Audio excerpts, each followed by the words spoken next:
बीड जिल्ह्यातील गुन्हेगारीची सध्या राज्यभरात चर्चा सुरू आहे। सतत समोर येणारे व्हिडिओ आणि मारहाणीच्या घटना यामुळे बीडमध्ये गुन्हेगारांना पोलीस प्रशासनाचा कायद्याचा धाक आहे की नाही असा प्रश्न निर्माण झाला आहे। मस्साजोगचे सरपंच संतोष देशमुख यांच्या हत्येनंतर बीड जिल्हा चर्चेत आला।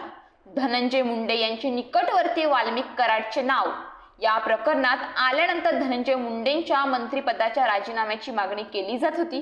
शेवटी धनंजय मुंडे यांनी मंत्रिपदाचा राजीनामा दिला। मात्र सध्या बीड जिल्ह्यातील मारहाणीचे व्हिडिओ हे सोशल मीडियावर तुफान व्हायरल होताना दिसत आहेत।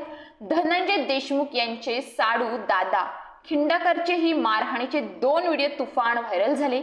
शेतात नेऊन एकाला मारहाण करताना दादा खिंडकर दिसला, तर दुसऱ्या व्हिडिओमध्ये त्याने एका घरावर हल्ला केला। आता बीड मधील एक अजून मारहाणीचा व्हिडिओ पुढे येतोय। हा व्हिडिओ बीडच्या अंबाजोगाई येथील असल्याचं कळतंय।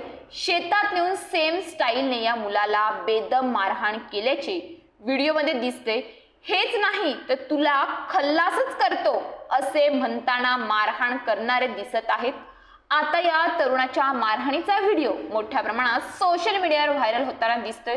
अत्यंत धक्कादायक असा हा व्हिडिओ आहे। होलार समाजाचा कृष्णा साळे दस्तागीरवाडी येथील अल्पवयीन मुलास रिंगण करून बेदम मारहाण करण्यात आली।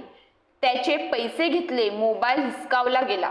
धक्कादायक म्हणजे पोलिसांनी गुन्हा दाखल करण्यास विलंब केला असा आरोपही केला जातोय।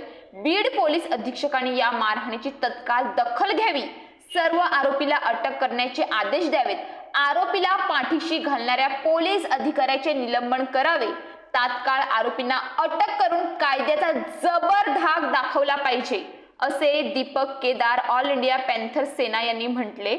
व्हायरल होणाऱ्या व्हिडिओमध्ये काही जण मिळून या मुलाला मारहाण करत आहेत। हेच नाही तर एकाच वेळी 3 ते 4 जण मिळून मारहाण करताना दिसत आहेत। कोणी डोक्यात, पाठीवर, मानेवर, पायावर, पोटात मारत आहेत। यावेळी मारहाण करणाऱ्यांचा चेहरा हा स्पष्टपणे दिसतोय। व्हायरल होणाऱ्या व्हिडिओमुळे मोठी खळबळ निर्माण झाली आहे।